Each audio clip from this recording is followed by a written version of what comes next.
Doctors of Reddit, what's the stupidest thing you've had a patient come in for? Whilst working as a GP, primary care physician, I had a 40-ish-year-old man come in with his wife complaining of electric shocks for the past year. It quickly became apparent these were static shocks caused by his cheap work suit and rubber-soled work shoes. I explained he just needed to change his shoes, and it would stop, but both him and his wife were baffled. They'd never heard of static shocks and couldn't understand why I couldn't treat his condition. Unfortunately, I have no power to change the laws of physics.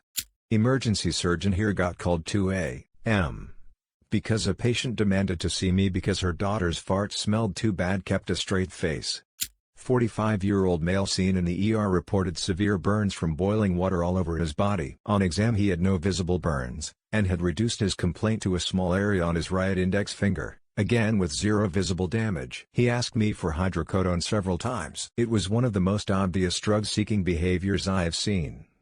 I was a volunteer first aider for 10 years. I was on duty at a local judo competition. I was on edge as there was always at least one serious spinal injury. So I was walking around the mats, waiting for the call to rush in and help save someone, and this woman starts screaming and crying. I ran over, as fast as I could, jumping over rows of chairs and ready to help. She was screaming because her baby's first tooth had come through and she didn't know what to do. She asked me to cut out the rest of the teeth so that she didn't have to deal with teething anymore. Nope.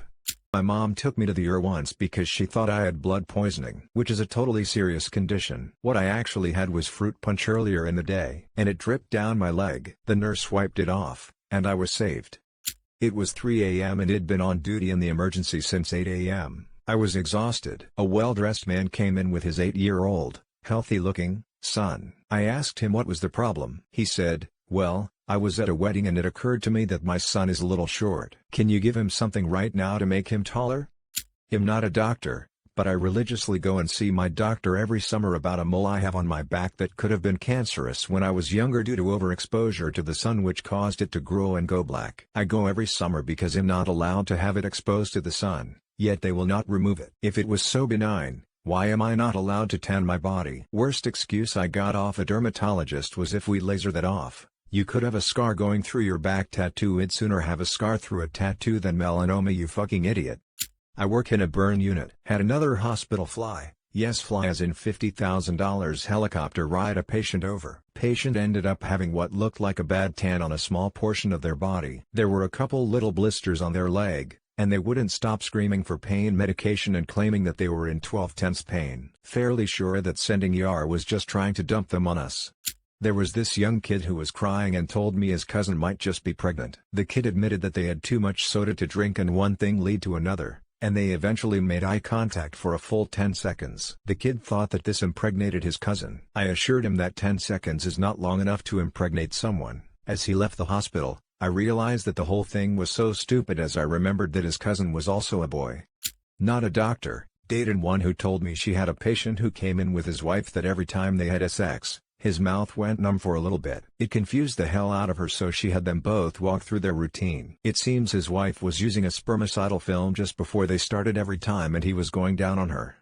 The stupidest thing I've been to the doctor for, I took my young son in because he had a very regular rash on his lower back. It wasn't until I was in the doctor's office that I noticed that it had exactly the same pattern as the inlet cover on our jacuzzi, which he had just been bathing in. Had a patient come into the ER with very mild abdominal pain. I asked when it started and he said right now. He didn't have a coherent answer when I asked how he knew to come to the ER if his pain just started now. I still don't understand what brought him in. It was an all-around odd encounter and he left pretty quickly. We didn't do anything for him. On a side note, he complained about the wait. He waited 12 minutes after he checked in before I saw him. I checked the records, I'm not exaggerating. Literally 12 minutes. I'm an EMT and one of my patients went to the ER because they felt they had too much earwax in their ears and needed it removed. My friend is a doc at the ER. She told me about a guy who came in and was blue all over his body. He was freaking out and trashing the place in pure panic. Turned out he had bought new, blue bed sheets and they colored him blue.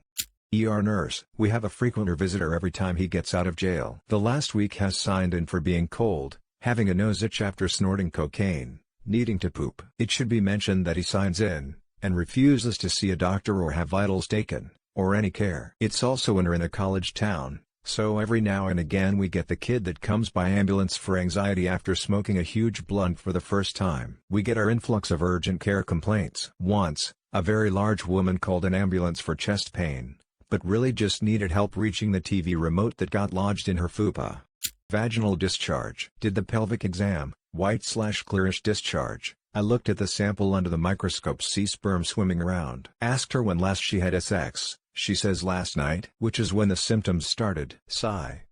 My first thought was these stories shouldn't be told. We want people to feel comfortable and safe with approaching a doctor if they're worried about their health. Then I read these stories. Good God, people are dumb.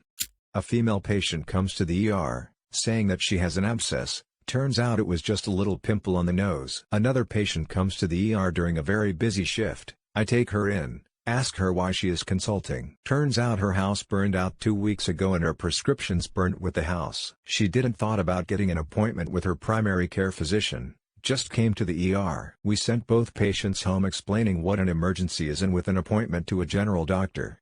Had someone come into my ER last night because they had a splinter. A small one. One that my 3-year-old would have taken out herself. Meanwhile, /U/3's charm got to deal with a 19-year-old patient who presented with lower abdominal pain, worse than she had ever felt before. We ruled out pregnancy and ovarian cysts. CT scan showed she was literally full of shit. So constipated. It was a long night.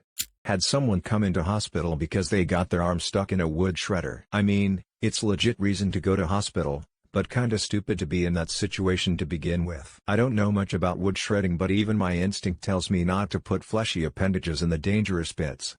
Does calling EMS so you can get a ride to the hospital to see your other homeless friend who is in there count? I am not kidding. This person said she had a syncope episode, then as soon as she got to the hospital, hopped off the stretcher and said she was fine after the doctor talked to her and went to another room. Not a doctor. But once I went to the doctor because I felt a bump at the center of the back of my head. Doctor told me that's where the spine connects to the skull. Whoops. One patient came in complaining from abdominal pain. Turns out she was pregnant and she gave birth that night. I'm a little late to the party here, so I'm not sure if anyone will see this, but anyway. I'm not in the medical field at all, but my wife is a nurse practitioner who regularly works with youth in the local juvenile detention facility where underage suspects/criminals are sent to await trial and serve their sentences. One young lady in custody was pregnant and didn't know who the father of her expected child was, but she told my wife not to worry about it. Apparently she would be able to deduce the father's identity based on the child's accent after birth. Yup.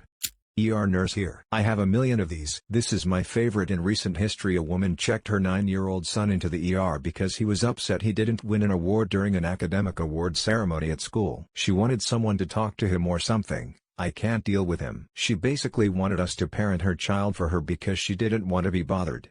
I was a medical student at the time, so I don't know if he was screwing with me or not, but I had to maintain a non-judgmental attitude because my preceptor was right there. A guy, obviously male, in his late 50s came in and complained that he had never had a pap smear and that he was afraid of getting cervical cancer. A few things went off in my head. 1. Maybe he means prostate exam. 2. Maybe he wants a colonoscopy. 3. Maybe he actually does have female genitalia. 4. Maybe he's just severely and utterly confused and undereducated. It was number 4. I had a patient present to the emergency room with a chief complaint of passing out. He reported that he would just pass out in the evening. I asked him if he ever fell and hurt himself. He said no, that he is in bed when it happens. I asked him how frequently this happens. He said every night. Ran to the dermatologist because of a spot on my butt that I thought might be cancerous. Doc looked me in the eye and said, "Phil 330, that's a pimple." I was the idiot. Went there for a fever. The fever was bad. I was delirious and spent 8 hours in the waiting room. Canadian free healthcare, singing to myself, "Who need a quickie mart, I do." The whole freaking time. Doctor asked me if I had at least taken an Advil pill for that. I answered no. He rolled his eyes, gave me the pills, took a swab sample to make sure it wasn't viral. It wasn't, and sent me home. The pills worked, of course. Felt pretty stupid.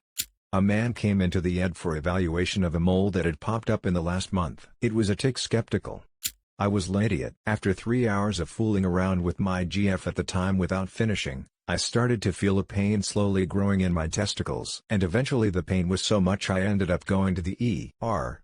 I thought it was testicular torsion, I seriously thought I was going to lose my bag of goodies. When the ultrasound technician took a look, turned out it was just the worst case of blue balls any of them had ever seen. If you're out there, I'm sorry you had to ultrasound my balls, mum.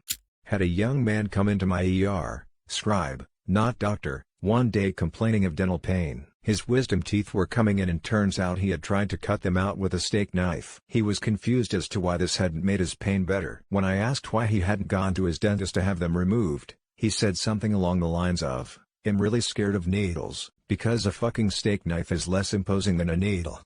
Once a patient came into the ED because she'd tried to wax her underarms and the wax set. She couldn't get it off using hot water or soap, so thought sitting in an ED waiting room for 3 hours was a good idea. I didn't look after her, so cannot say if or how my colleague got the wax off, but everyone in the department heard about the triage note by the end of the shift. Not a doctor, but I was a corpsman in the Navy. I had a Marine come in because he swallowed a rock. "Why?" I asked, puzzled. "Would you swallow a rock?" I was hungry. Fucking Marines, man. A friend of mine working as a landscaper wound up in the ER after he reached into the moving blades of the massive mower to try to grab a stuck tuft of grass. Cut the tips off all 3 of his middle fingers in a line down to his middle finger first knuckle. Hilariously, it was his last day on the job after years of somehow escaping injury. One evening in EMERG I had a woman come in because she had a low blood sugar yesterday, and she was totally fine now. She was having unexplained episodes of low blood sugars and was being very appropriately worked up by her family doctor as an outpatient, but she had come to the hospital for her husband's appointment and decided she would just drop into EMERG to see if we could do anything else for her episode that had completely resolved. Frustratingly, it was a very slow evening and she was seen within an hour. My dermatologist told me he had a patient freak out over horrible red bumps all over her one summer. They were mosquito bites. I once had a patient with a cancer diagnosis completely depressed about not being able to see their family anymore. I was confused because I had spoken with this individual's spouse and extended family who seemed supportive. There wasn't any indication of family problems, etc. It turns out that this individual thought genetic and family history had meant something similar to contagious, leading them to the conclusion that one should stay away from loved ones lest it be spread through the family. That was one clarification I was so happy to give. Not a doctor, but I was a nurse's assistant and a kitchen staff member came in and said, "Help, I ate raw corn." Apparently the cook had convinced him that eating raw corn was poisonous or something. I had a good laugh about it. I called 911 thinking I had Locked-in syndrome or was having a stroke or a seizure. Nope, a psychotic break. Everyone treated me like shit.